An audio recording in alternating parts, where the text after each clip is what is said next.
दोस्तों, स्वागत है आपका वाइज हैबिटाट में। क्या आपको पता है सर इसैक न्यूटन ने 1720 में साउथ सी नाम की एक कंपनी में इन्वेस्ट किया था। उस टाइम पे वो कंपनी इंग्लैंड की one of the best company में से एक थी। कुछ टाइम बाद मार्केट क्रैश हुआ, फिर भी उन्होंने 7,000 यूरोज कमाए। बट कुछ टाइम बाद साउथ सी कंपनी का स्टॉक ऊपर जाने लगा और इस बार न्यूटन ने 20,000 यूरोज साउथ सी कंपनी में लगा दिए। बट प्रॉब्लम ये थी, जब न्यूटन ने ये शेयर्स खरीदे थे तो मार्केट ओवर वैल्यूड था और इस बार न्यूटन को 20,000 यूरोज का लॉस हो गया। और इसके बाद न्यूटन ने कहा, मैं प्लैनेट के इमोशंस को तो कैलकुलेट कर सकता हूँ बट ह्यूमन इमोशंस को नहीं। सर इसैक न्यूटन ने जो सबसे पहली मिस्टेक करी वो ये थी कि उन्होंने ह्यूमन इमोशंस में बह करके मार्केट को टाइम करने का और मार्केट को प्रिडिक्ट करने का ट्राई किया। और जैसा कि एस इन्वेस्टर राकेश झुनझुनवाला जी का कोट है, nobody can predict death, market and women. ठीक वैसे ही मार्केट को प्रिडिक्ट करना बहुत ही मुश्किल काम है। और दूसरी मिस्टेक जो न्यूटन ने की वो ये थी कि उन्होंने शेयर्स तब खरीदे जब मार्केट ऑलरेडी ओवर वैल्यूड था। पर सवाल ये नहीं कि सर इसैक न्यूटन ने अपनी इन्वेस्टिंग में क्या मिस्टेक की थी। सवाल ये है कि क्या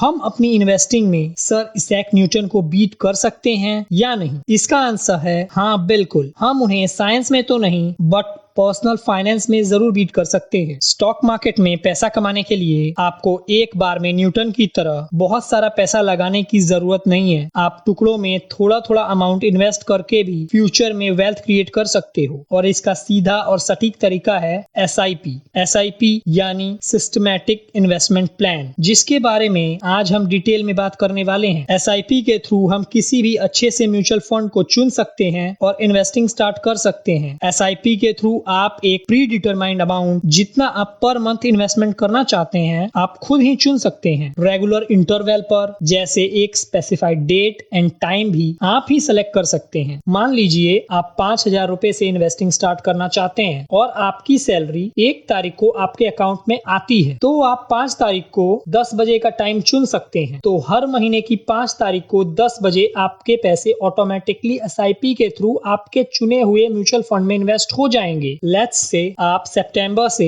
SIP स्टार्ट करते हैं और उस टाइम पर NAV 100 की है, तो आपको उस म्यूचुअल फंड के 50 यूनिट्स अलॉट हो जाएंगे। अब नेक्स्ट मंथ NAV बढ़ करके 120 की हो जाती है, तो आपको 41.67 यूनिट्स अलॉट हो जाएंगे। देन अगेन उसके अगले महीने NAV गिर जाती है और गिर करके 50 की हो जाती है, तो आपको उस म्यूचुअल फंड के 100 यूनिट्स अलॉट होंगे। इसमें आप एक कॉमन पैटर्न देख सकते हैं जिसमें आपका इन्वेस्टमेंट अमाउंट तो सेम है बट आपके म्यूचुअल फंड्स के यूनिट्स ऊपर नीचे हो रहे हैं, कभी ज्यादा कभी कम। इससे आपको ऑटोमेटिकली एक बेनिफिट मिलता है। जब मार्केट ओवर वैल्यूड होती है तो आप ऑटोमेटिकली कम शेयर्स खरीद रहे होते हैं और जब मार्केट अंडर वैल्यूड होती है तो आप ऑटोमेटिकली ज्यादा शेयर्स खरीद रहे होते हैं। इसे रुपी कॉस्ट एवरेजिंग भी बोला जाता है। इनडायरेक्टली एंड अननोइंगली आप वॉरेन बफे के इस इन्वेस्टमेंट प्रिंसिपल को भी फॉलो करते हो जो कहता है be greedy when others are fearful and be fearful when others are greedy. इसका बेसिक सा मतलब ये है कि वॉरेन बफे हमें बियर मार्केट में इन्वेस्ट करने को कह रहे हैं जब शेयर्स अंडर वैल्यूड हो तब, और इनडायरेक्टली SIP के थ्रू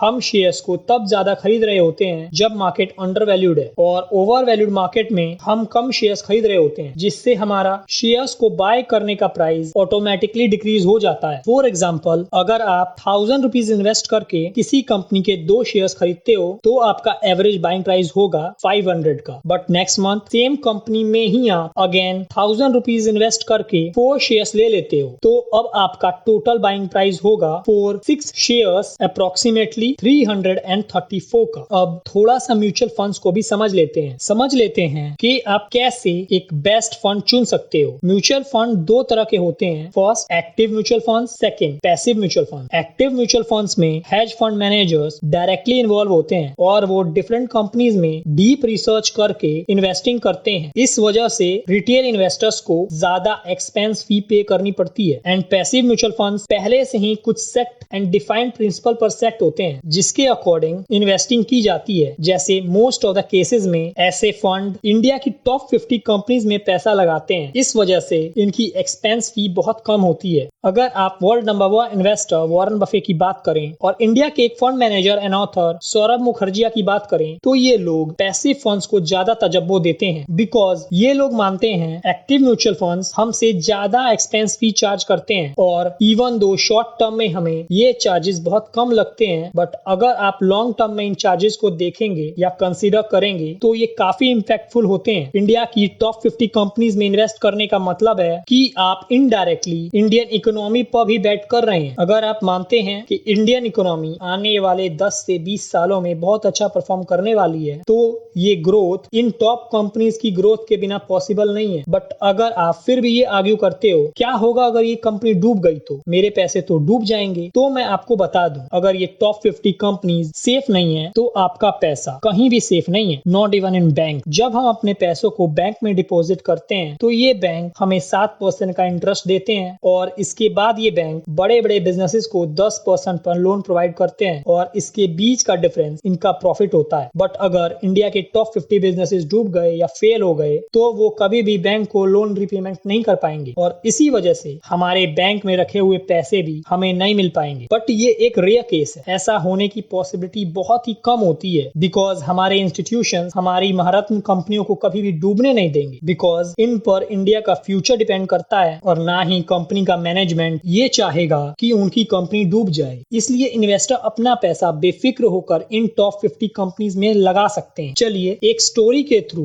SIP के मैजिक को समझ लेते हैं। रमेश और सुरेश दो दोस्त हैं जो 25 इयर्स की एज में एक जॉब स्टार्ट करते हैं। रमेश एक बेफिक्र किस्म का बंदा है जो मौज मस्ती में ज्यादा विश्वास रखता है और सोचता है इतनी जल्दी इन्वेस्टमेंट करके क्या ही हो जाएगा, अभी तो लाइफ को एंजॉय करना है और अभी तो मौज मस्ती का टाइम है। इसलिए वो बाइक खरीदता है, म्यूजिक सिस्टम खरीदता है, रेगुलर फोन्स बदलता है और इस तरह के बेफुजूल स्पेंडिंग्स को करता रहता है। वहीं उसका दोस्त सुरेश प्रैक्टिकल आदमी है और वो मानता है मौज मस्ती के साथ थोड़ा बहुत इन्वेस्टमेंट भी जरूरी है। इसलिए वो unlike Ramesh investing before spending के प्रिंसिपल को फॉलो करता है और वो 10,000 रुपए की SIP एक पैसिव म्यूचुअल फंड में करने का डिसाइड करता है। मैं आपको बता दूं, इन्वेस्टिंग बिफोर स्पेंडिंग का प्रिंसिपल डेविड बैच ने अपनी बुक द ऑटोमेटिक मिलियनियर में दिया है, जिसे आप देख सकते हैं। वीडियो आपको डिस्क्रिप्शन में मिल जाएगी। हर महीने की 5 तारीख को सुरेश के 10,000 रुपए ऑटोमेटिकली इन्वेस्ट हो जाते हैं और वो बाकी के पैसों से अपने एक्सपेंसेस को मैनेज कर लेता है। बट रमेश कंटिन्यूअसली अपनी लाइफ में मौज मस्ती कर रहा है और 10 साल बाद जब रमेश की शादी हो जाती है तो उसे रियलाइज होता है कि अब उसे भी इन्वेस्टिंग स्टार्ट करनी होगी और अपना और अपनी फैमिली का फ्यूचर सिक्योर करना पड़ेगा। इसके लिए अब वो सुरेश से डबल यानी 20,000 रुपए के साथ